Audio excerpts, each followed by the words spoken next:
Hey, and welcome to English Coffee House. I'm Daria. And I'm Chris. We're really happy you're here with us. Get comfortable. And let's start with today's conversation. I was reading something the other day. Someone had written about how exhausting it is to feel like being good at something isn't enough anymore. Like you have to be remarkable, you have to stand out. Yeah, just being competent feels almost invisible now. Exactly. And I don't know when that shifted because I remember growing up and the idea was just do your best, work hard. That felt like enough. I think somewhere along the way, doing your best got quietly replaced with being the best. And those are very different things. They really are. One is internal. The other is always measured against someone else. And there's always someone else. Always. I notice it in myself sometimes. I'll finish something, a project, a piece of work, and for a moment I feel good about it. And then almost immediately I start comparing, and the good feeling just dissolves. That's such a familiar pattern. Like you don't even let yourself stay in the satisfaction. Right.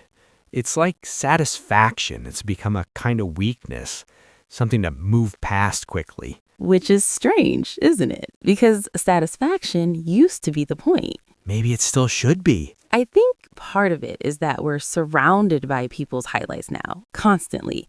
And it's not even real. It's curated. It's filtered. But it still sets this invisible standard that you're always falling short of. And the strange thing is that people whose highlights you're watching are probably watching someone else's highlights and feeling exactly the same way. Everyone performing exceptionalism for an audience that's too busy performing to actually watch. That's kind of bleak when you say it like that. A little, but also kind of freeing in a way. Like if it's all performance, then maybe none of it is the real measure of anything. I like that, though it's easier to think that than to actually feel it. Much easier. I think what gets me is the weight of potential. Like the pressure doesn't always come from outside.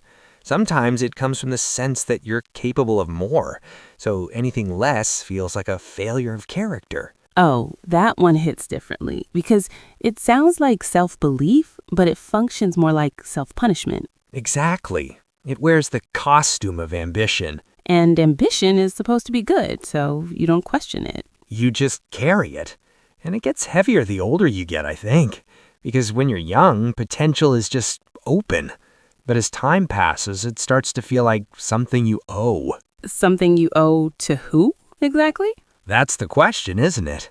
I'm not sure I've ever had a clear answer. Maybe that's the thing worth sitting with. Because if you can't name who you owe it to, maybe the debt isn't real. Or maybe it was never yours to carry in the first place. I had a conversation with a friend recently. She's incredibly talented, genuinely.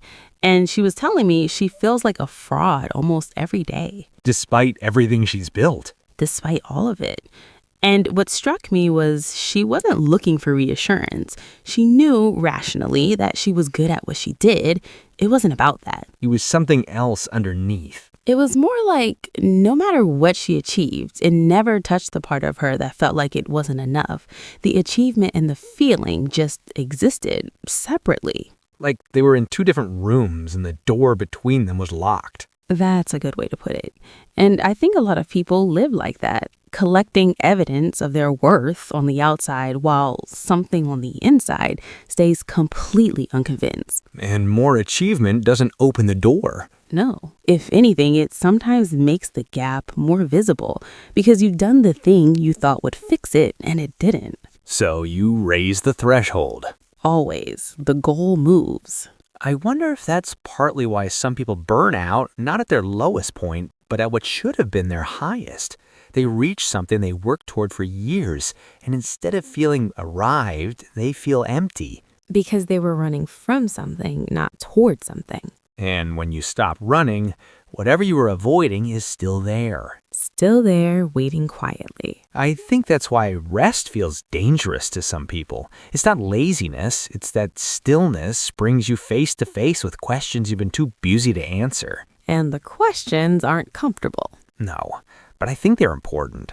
Maybe more important than the next goal. There is something almost radical about that now. choosing to slow down on purpose, not because you failed, but because you've decided that speed isn't the point. It almost feels like an act of quiet resistance. Against what, though? Against the system? Against yourself? Maybe both. Maybe they've become hard to separate. Yeah, I think for a lot of people, the external pressure got internalized so long ago that it just feels like personality now, like ambition, like drive. When really it might just be fear with good posture. That's going on my wall somewhere. Please don't. I'll feel pressure to say more things like that. Fair enough. You know what I keep coming back to, though? The people I actually admire most? It's not because of what they've achieved. Not really. No? It's more about how they move through things. There's a kind of ease to them. Not because life is easy for them, but because they're not constantly at war with where they are. They've made some kind of peace with the ordinary. With the ordinary, with the incomplete, with the in-between. They're not waiting to arrive somewhere before they can breathe. I think that's actually quite rare. Rarer than talent, maybe. Much rarer. And it doesn't photograph well, so nobody really talks about it. It's invisible in exactly the way that exceptional is supposed to be visible. Which maybe says something about what we're actually measuring. And what we're missing while we measure it. I think the honest version of a good life is pretty quiet. Not small, just quiet. Not small. I like that distinction. There's a lot of depth in ordinary things when you're not racing past them. When you let yourself actually be where you are. Yeah. Just here. Which is harder than it sounds. Almost everything real is. Thanks for spending this time with us. We really enjoyed having you here and sharing this conversation. Keep listening And we'll see you soon. here at English Coffee House.